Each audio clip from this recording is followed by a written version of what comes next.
கொள்ளு இட்லி பொடி செய்கிறது எப்படின்னு பார்க்கலாம். முதல்ல ஒரு கப்பு கொள்ளு எடுத்து கோல்டன் ப்ரௌன் வர வரைக்கும் நல்லா வறுத்துக்கோங்க. லோ ஃப்ளேம்லேயே வச்சுக்கோங்க, கரிஞ்சிடக்கூடாது. கரிஞ்சிருச்சுன்னா டேஸ்ட் மாறிடும்.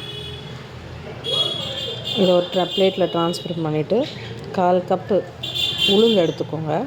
அதையும் கொஞ்ச நேரம் வறுத்துக்கோங்க. இதோட 1 ஸ்பூன் கடலைப்பருப்பும் போட்டுக்கோங்க. இதையும் லோ ஃப்ளேம்லேயே நல்லா கோல்டன் ப்ரௌன் வர வரைக்கும் வறுத்துக்கோங்க.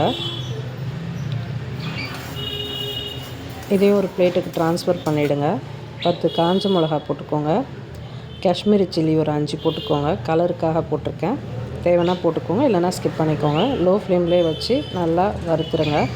கரிஞ்சிடாமல் பார்த்துக்கோங்க.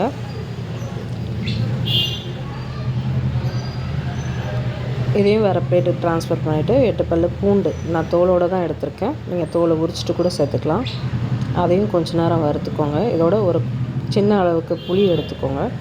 அதையும் போட்டுருங்க. எல்லாம் தண்ணி போகிற வரைக்கும் போட்டுக்கோங்க. 1 ஸ்பூன் சீரகம் போட்டு அது பொரியிற வரைக்கும் வறுத்துக்கோங்க.